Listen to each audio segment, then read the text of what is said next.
Hello everybody, Shrouded hand here. I'm going to do another video where I look at some strange news stories, but I'm going to do things a bit differently today. Instead of looking at news websites, I thought I'd go through some newspaper archives, find some really old stories. It gives me a good chance to go over some of the stories that I found while I was researching other stuff, but there just wasn't enough there to make a full video on. So let's have a look. Okay, we're going to 1903 and the St. Paul Globe, a winged monster. Creature emitting a dazzling light terrifies Hawkeyes. The town of Van Meter, containing 1,000 persons, is terribly wrought up by what is described as a horrible monster. Every man, woman and child in the town is in a state of terror, and fully half of them fail to close their eyes in slumber except in broad daylight. The monster put in its appearance Monday night. U.G. Griffith, an implement dealer, drove into town at 1 a.m. and saw what seemed to be an electric searchlight on Maher and Griggs' store. In English, the pronunciation of this name is usually Ma.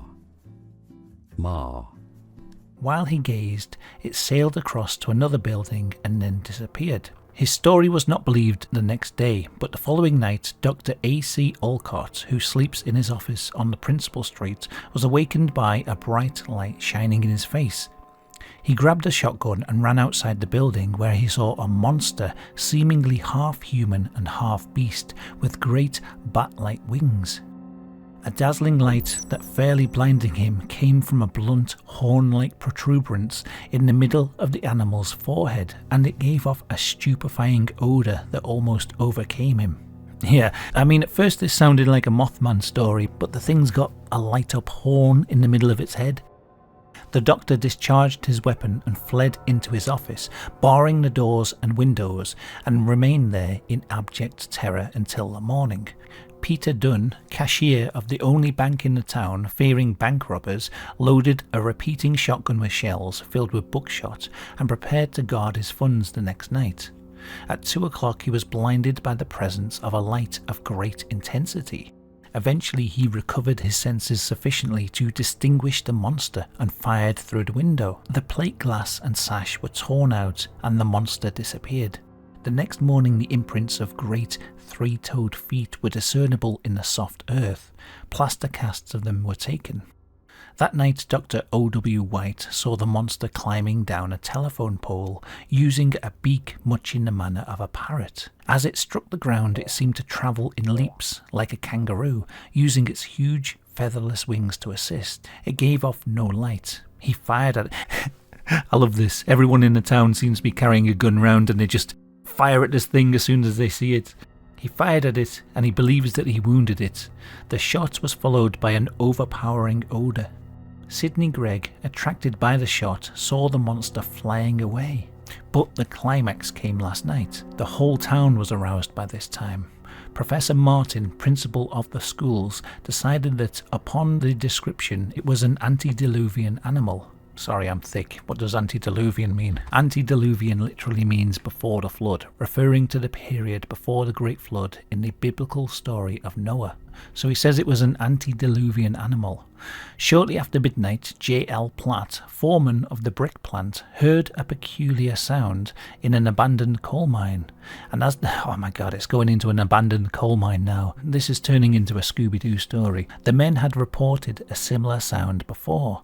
A body of volunteers started an investigation. Presently, the monster emerged from the shaft, accompanied by a smaller one. Oh my god, there's two of them now. A score of shots were fired without effect. Yeah, everyone just starts blasting. The whole town was aroused, and vigil was maintained the rest of the night, but without results until just at dawn, when the two monsters returned and disappeared down the shaft. So yeah, that seems to be where the story ends.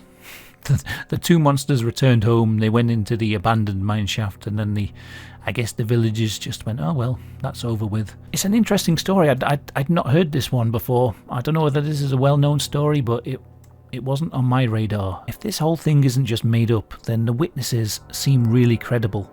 Principals of schools and doctors and bank managers, things like that. It's fascinating. Maybe I'll dig into this a bit more in the future. Anyway, on to the next. Here's a story from 1885 from the South Bend Daily Tribune. Mysterious death.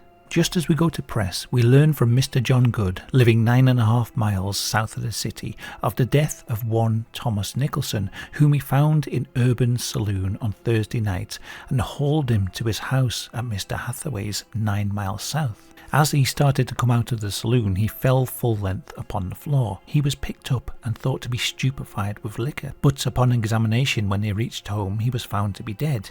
It's thought that his neck was broken in the fall. He was buried yesterday without notice being given the coroner. A guy dies, but they don't realise, they just think he's really, really drunk and they take him home. There's a follow-up article the very next day, which adds a bit more mystery. It seems that they don't actually know what killed the guy. It seems upon investigation that the circumstances attending the tragedy are of a rather particular and somewhat mysterious character. Not that they point to any grounds of suspicion of foul play on the part of anyone, but it is doubtful that anyone connected with the affair could swear as to the exact manner in which the man came to his death, for that is wrapped in mystery. He was in a saloon on East Washington Street Tuesday afternoon, and in the evening asked Mr. John Good, living 1/2 mile beyond Hathaway's, if he might ride home with him. Mr. Good told him he would call for him when he got ready to go home. When he called for him in the saloon, he was badly intoxicated and staggered as he walked. When he neared the door, he fell backwards, full length on the floor. 4 men then carried him and placed him in Mr. Good's wagon, where he lay until he reached Hathaway's house, 9 miles south. Mr. Good then tried to arouse him. Mr. Good then tried to arouse him, telling him that they were home and it was time to get out. Failing to arouse him, Mr. Good summoned help and he was carried into the house. So this 4 people carried him to the wagon. And then they get home and he's still unconscious and they just think, oh, he's drunk. So they get another person out the house to bring him inside. I guess he was just in this state quite often and it seemed quite normal. Mr. Good informs the reporter that his body was then limp and apparently lifeless, but they supposed that he was merely in a stupor from drinking liquor. So they bring him inside. He's still unconscious and they still just think, oh yeah, that's Tom. They waited for him to awake, but he never awoke, and subsequent examination proved him to be dead. That's pretty much where the article ends. I just found that, I'm not going to say funny because a guy died, but just bizarre. Next one. Okay, we're going way back now. This is from 1876 and was published in the New York Herald. The Rain of Flesh. Sounds like a Slayer song, doesn't it? On Friday, the most wonderful phenomenon occurred at a point in Bath County, Kentucky, 2 miles from Mud Lick Springs. At the time, 2 p.m., the heavens were bright and the sun was shining, and only a few floating clouds were visible. Suddenly there appeared a light cloud over the farm of Mrs. Crouch, which seemed to descend upon the earth. It hung overhead only a few brief moments, and then flakes of something white fell to earth. The fall continued 10 minutes. Men and women then went out and examined the flakes and discovered them to be flesh resembling mutton. When picked up, they quivered. A space 200 by 100 yards in extent was covered, and a number of trees, fences, etc. were also full of the strange substance. Stains like those produced by blood in its secondary condition marked spots where the flakes had touched. Droves of chickens and hogs swarmed around the place and ate the flesh with great gusto. The inhabitants for miles around came for several days after and collected specimens. Hundreds are willing to testify by affidavit to the truth of the entire matter. So yeah, that article didn't give a lot of detail, but there's a much more detailed write-up a few days later when they sent a reporter down there to interview the witnesses. Apologies because the quality of this scan is not too great. At some point in the article they go and interview, I think that says Elsie Frisb. He was a local butcher, and apparently he got involved once his flesh started falling to earth to, give his opinion on what it was. So apparently he visited the place of the meat shower 2 days after the occurrence. And the interviewer says, "It is said that you tasted the meat." The butcher says, "I did that at the springs in the presence of several persons, some of whom told me that it was a dangerous experiment, but I told them that my constitution would stand as much as a rooster's or a cat's. So he was just like, no, I'll be fine. And he just chewed on some of this meat. Did you swallow any of it? And he says, no. I intended to at first, but after chewing it, I changed my mind and spit it out. The interviewer says, how did it taste? And the butcher says, well, I have handled all kinds of meat, and I have never tasted anything like it before. I am not prepared to say for certain that the taste resembled that of either fish, flesh, or fowl. And he says, what does it look like? It looked more like mutton than anything else I can compare it to. He says, did you smell it? The butcher says, yes, and the scent was a new one to me. The interviewer says, was there any blood upon it? The butcher says, well, a kind of milky, watery fluid oozed out of it whilst I was handling it. I can see why he picks up this meat. There's some kind of milky substance leaking from it, and he's like, yep, this is safe to put in my mouth. He says, it had a fleshy feel. I tore some of it apart. It was as tender as veal or young lamb, or more so. I noticed that when I pulled it to pieces, there was a fine stringy fibre running through it, apparently in all directions.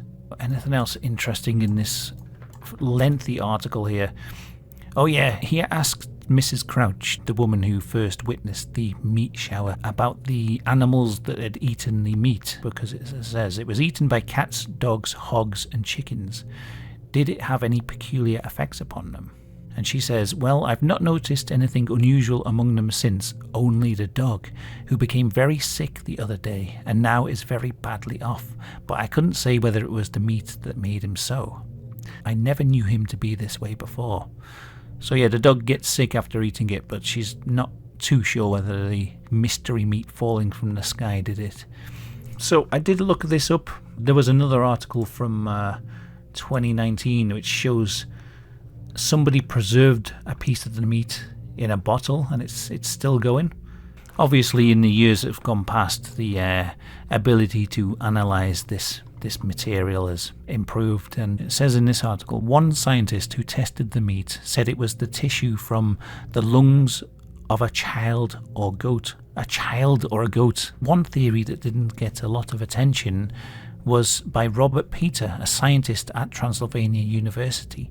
Vulture vomit. Peter knew, or at least theorized, that when vultures are startled or need to take off quickly, they may need to lighten their load so they can fly. In such cases, the birds vomit food that they've eaten recently, possibly even while flying.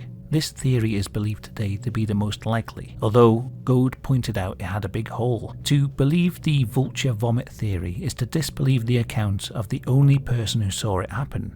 Mrs. Crouch said that when she looked up, the sky was clear, and if vultures were vomiting enough meat to scatter across a football field, Mrs. Crouch presumably would have seen the vultures overhead. Weird. It could be vulture vomit. It seems strange. And how many vultures would have to be puking at the same time for it to cover that wide an area? Right, let's look at the Edmonton Journal from 1939. Co-ed tries for goldfish swallowing title. Apparently this is a thing. I assume it's not anymore, but I could be wrong. So it says, and now the co-eds are taking a hand, or rather a fish, in this goofy collegiate goldfish swallowing derby. Defying the statement of physicians that the swallowing of live goldfish might bring about anemia through the introduction of tapeworm, with which many of the fish are infected, Pretty Marie Henson, Memphis co-ed of the University of Missouri School of Journalism, prepares to down a wiggler in her quest of the co-ed Goldfish Championship.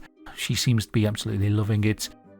I'm just looking up the history of goldfish swallowing now. I'm on a rabbit hole. A letter to the New York Times in 1963 claimed it was a man named Lothrop Withington Jr. who was a freshman at Harvard University and did so to win a $10 bet. This stunt started a competition between multiple universities. Yeah, I was blissfully unaware of this practice until now. Although once widely practiced, largely in American colleges, the stunt is rare today. Okay, there we go. Goldfish swallowing competitions. They were a thing apparently. Alright, this one's from 1950, from the LA Evening Citizen News. He was only trying to be nice. Glasgow, Scotland, March the 30th. Patrick McCusker was arrested for disturbing the peace because he raised his hat to some women waiting for a streetcar. There were 2 white mice under the hat, scampering around the top of his head.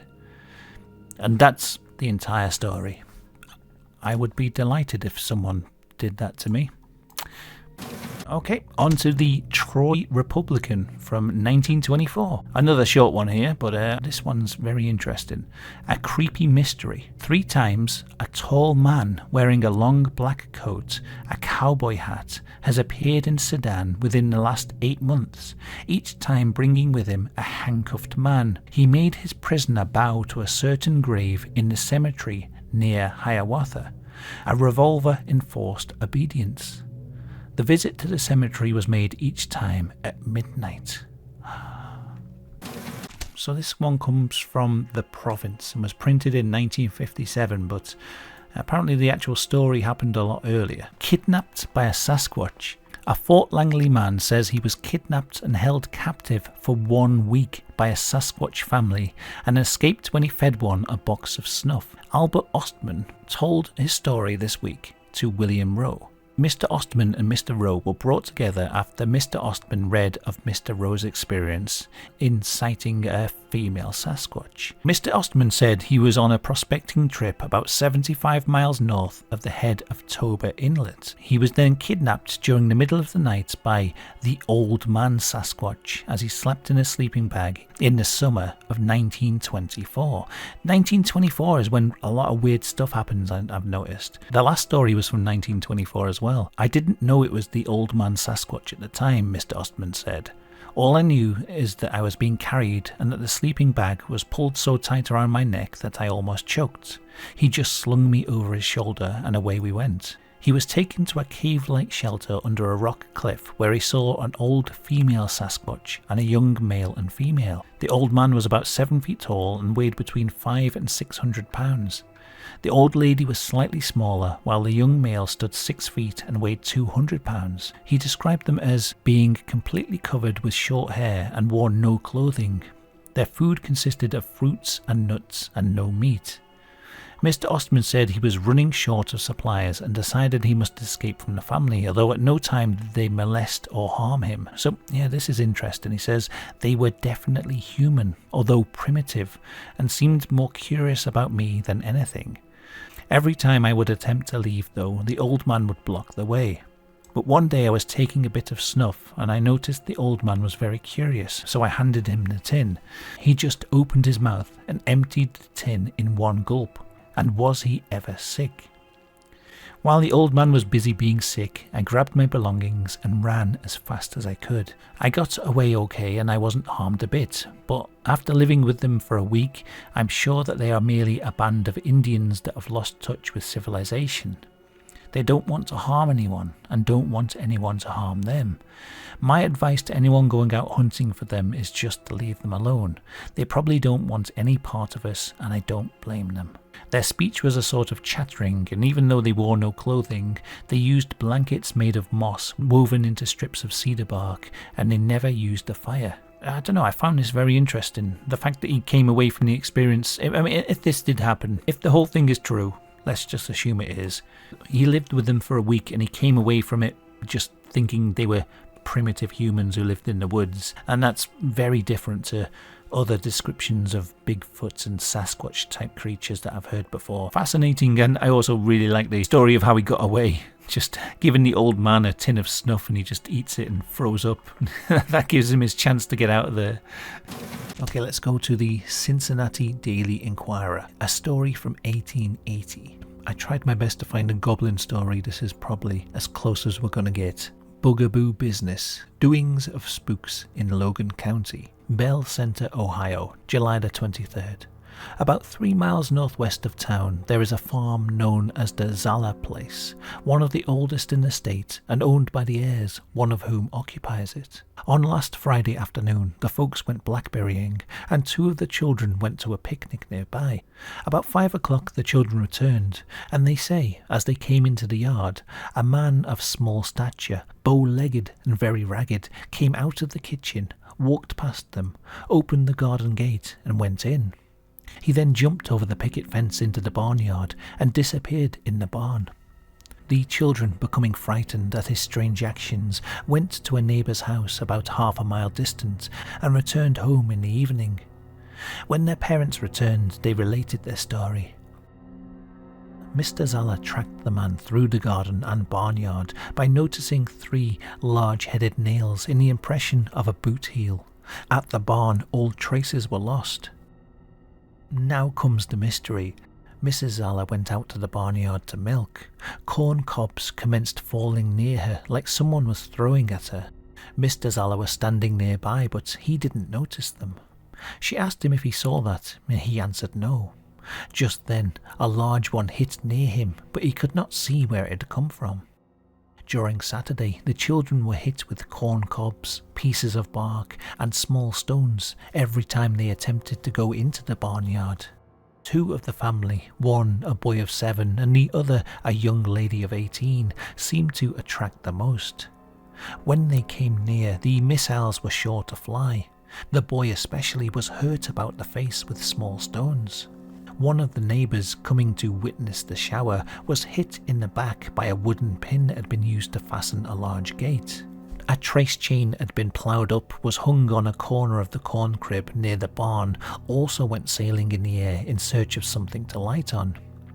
Hundreds of people have seen this sight since Saturday, and all came away satisfied that they'd seen chips, small stones, corn cobs, etc. falling near them, but unable to explain where they'd come from.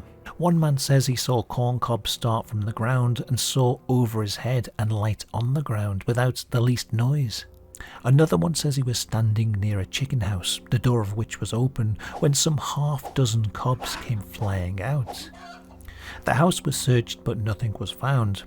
Some say the flying pieces are not noticed until they either strike them or fall on the ground nearby. The strangest thing is that they light as easy as a feather, no matter how large the article is. One man brought home a piece of an old walnut rail about a foot long and 2 by 4 inches thick. He says he tried to aggravate the spirits and said in a loud voice, "Don't throw any more corn cobs. Throw a club this time." Just then this piece lit on his shoulder as easy as a feather and then rolled on the ground. The whole neighbourhood is excited and watched the barn from morning until night, trying not to believe it, but at the same time convinced that they saw something. They know not what. I like this story. Classic poltergeist-like activity, but also the initial appearance of this strange bow-legged man walking through the barn. I find poltergeist stories fascinating. It seems like no matter how far back in history you go to read a poltergeist story, you find very similar phenomena. This thing they say about how the things that were thrown seem to only appear when they hit somebody or when they landed on the ground. That's something I've heard in many poltergeist stories. Also the idea that they seem to land as if they're really light. Like they don't bounce along the floor, they just sort of land and stop. That's another thing that seems quite common with poltergeist activity. Even these little obscure stories that not many people would have heard about seem to have very similar phenomena, just little details that you probably wouldn't think about. Right, I'm going to finish off with a couple of fairly disturbing stories here. This is from 1939. It was printed in the Oakland Tribune. Grinning burglar pats sleeping children. Walks out empty-handed. The laughing burglar admired them. This kid doesn't seem too happy about it. The burglar grinned as he peeked around the bedroom door of Mrs. Nettie Grunstrom at 4:30 a.m. today. Wait, so this picture was taken like the next morning after this incident happened? I don't know why they're all smiling like that, honestly. Different times, I guess. Okay, the burglar grinned as he peeked around the bedroom door of Mrs. Nettie Grunstrom, yeah? Mrs. Grunstrom smiled back because she thought he was one of her husband's relatives on a surprise visit. That's normal, 4:30 a.m. Just pop your head in the door and smile. Okay. 8 Grunstrom children smiled in their sleep when the burglar patted their heads because they thought it was their father, Charles. Mrs. Bonnie Ackridge, sleeping in the children's room, smiled because she thought it must be a friend of her brother-in-law, Grunstrom. The whole family's laughing it up here. Charles Grunstrom chuckled when the burglar entered his room and started searching his trouser pockets because he thought it was one of the children and he knew there wasn't anything in the pockets. This is all happening at 4:30 a.m. He laughed out loud when Mrs. Grunstrom suggested that there might be a burglar in the house and asked him to investigate. "You're dreaming," he scoffed. "Go back to sleep. It's only one of the boys." At that point, the burglar laughed aloud and sauntered out by a back door. And the patrolman Harry Scott, he's smiling as well. Patrolman Harry Scott, smiling, suggested that the laugh was on someone because the burglar got nothing but mirth for his efforts. The happy Grunstroms live at 1425 Fifth. They end the article by printing their address. It's like, yeah, these guys live here. They got no problem with random strangers wandering around the house at 4:30 a.m. This is where they live. Have fun, everyone. Yeah, this, as I say, definitely a different time. I don't think if this happened today that such a frivolous sounding story would be published about it, with pictures of the family smiling away as if something funny had happened to them. And we've got another grinning burglar story here. This is the last one here. This was published 1928 in the Salt Lake Tribune. It's another creepy story. Grinning burglar sits watching sleeping girls. Salt Lake has a grinning burglar who likes to sit comfortably in a rocking chair and watch sleeping girls. This was disclosed early Friday morning by the report of Mrs. L.E. White. Again, they publish her address, of course they do. The burglar had gained entrance to the room of two girls in the White home, according to the report. The girls were awakened and saw him sitting in a rocking chair. He grinned and left, making no threat to molest the girls or steal any articles. Oh, well, that's all right then, I guess. I don't know, was there any attempt to catch this guy, or is this just another funny story in the sidelines? A tiny little thing here. Oh, by the way, there's a man who breaks into houses and watches girls sleeping. There we go. I like looking at these old newspaper articles. I'm not sure how well it works for a video. This is a bit of an experiment. Let me know in the comments what you think of this format. Maybe I could mix it up with some old stories and some new ones. I don't know. As I say, it's an experiment purely for my own amusement, really, because I love looking at these old articles, the way they're written, the language used, the changing attitude to things over the years. I hope you found this video interesting. I'm away to Wales this week to see my dad, who's been in hospital, so that's why I've done a sort of quick video this week. I've got a longer, more researched video in the works. That should be coming out as soon as I'm back. So thanks for watching. Hope you found it interesting. And thanks as always to the patrons who are supporting my work. Thank you very much to all of you. I'll see you next time. Goodbye.